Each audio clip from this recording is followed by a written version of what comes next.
Now we're going to go to the mentor, and perhaps the most obvious choice for the role of the mentor is played by Agent Gordon Cole, who is, of course, Cooper's boss. While this is technically correct, there are many other and more compelling characters that fulfill this role for Dale Cooper in several different ways. However, in the classical sense of this archetype, the mentor is oftentimes a father figure to the hero. Even in their professional relationship, Kyle MacLachlan readily admits that he doesn't understand most of Lynch's work, but he realizes that he doesn't need to. So that's a real-life example of the main actor or the hero of the story putting full trust into the mentor. So it's very interesting that archetypal relationship actually translates. And oftentimes, for something to be believable in film or television, you kind of have to embody those traits to begin with, or else the audience just isn't going to buy it. So in the same way, the hero of the story may sometimes be asked to do something by the mentor which they do not understand, and perhaps may question why such a thing is necessary in the first place.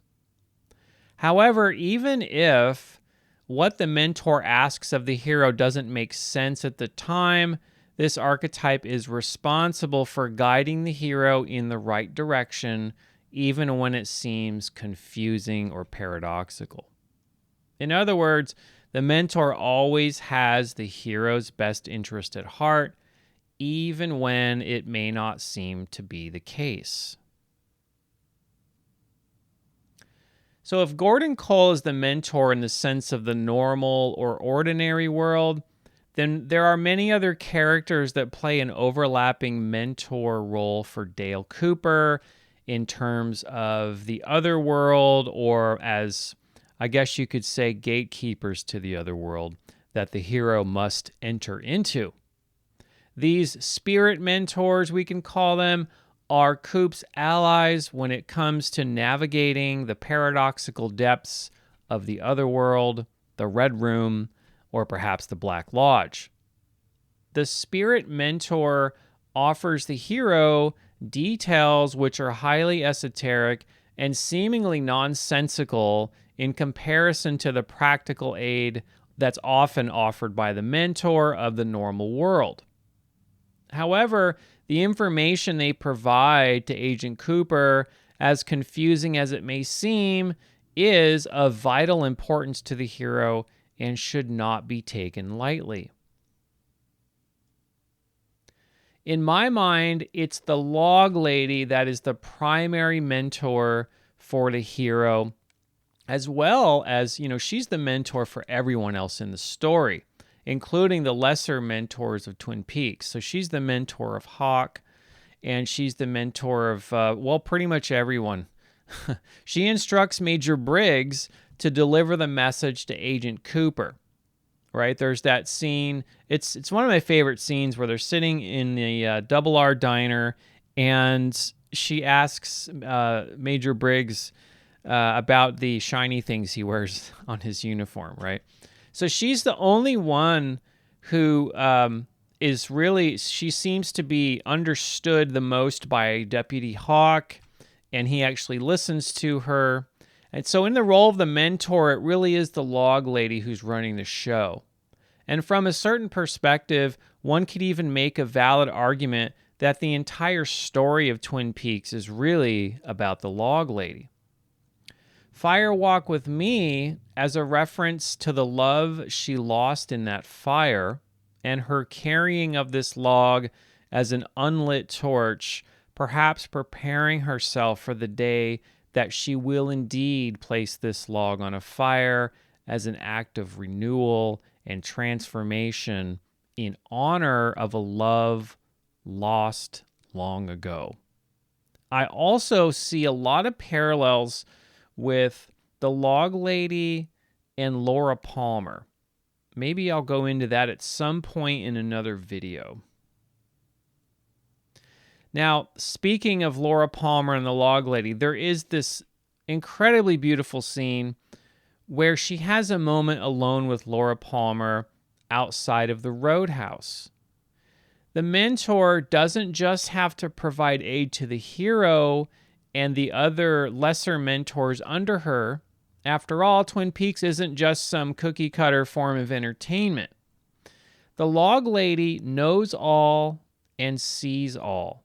But just like Major Briggs, has the wisdom to understand that goodness will never completely vanquish evil, nor will evil ever completely destroy goodness. Being intimately aware of the owls, the darkness, and Laura's plight, the log lady puts a ward of protection into Laura Palmer in this scene. A ward which is bound by true care and of love and eternal light. It provides an incredibly powerful, albeit brief, respite from Laura's terrible pain and suffering, of which, of course, she seeks to numb out by moving further into the darkness away from those who love her. Firewalk with Me could very well be a reference to the pain endured by the log lady and Laura Palmer alike. Laura as a reflection of Margaret Lanterman's own suffering.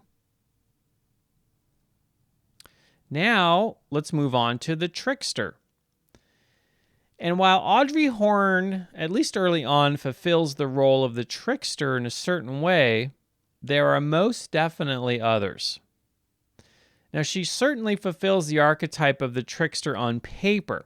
She also presents Dale Cooper with a challenge he must overcome, which lends Audrey's character some of the shadow aspect as well. So there's this thing with, Caroline that's going on with Agent Cooper, and she represents that for him. So there's this a bit of a shadow side to Audrey Horne as well. You could even make the argument for Catherine Martell, Ben Horne, or even Dr. Jacoby as fulfilling the role of the trickster, all of which are very challenging and slippery characters in their own way. However, I wouldn't consider any of these characters as fulfilling the role of the trickster quite well enough to be considered the main trickster in Twin Peaks. So to me, the role of the trickster is fulfilled best by the man from another place. And just like the Greek god Hermes, who has often been associated in this very same way, the character archetype of the trickster communicates messages between worlds, pushes boundaries, speaks in a way which puzzles and confounds, and whose very existence seems to depend on ambiguity and contradiction.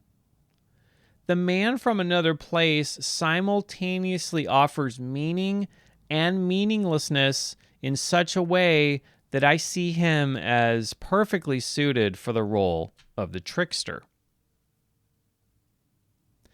And we can't forget about Mike's quite literal connection to the man from another place, as well as the senile old man who only seems to appear under the worst possible circumstances, and the seemingly helpful giant who is one and the same with the old man, possibly the arm too. They may all be agents of the reformed spirit known as Mike. Now, ambiguity, along with the mysterious tango of light and darkness, often reveal things as they are, but in ways which may not be readily understood. Such affairs are the business of the trickster, the ridiculous fool, but in equal measure also a messenger of profound truth, the origins and perhaps underlying significance of which remaining a mystery for all time.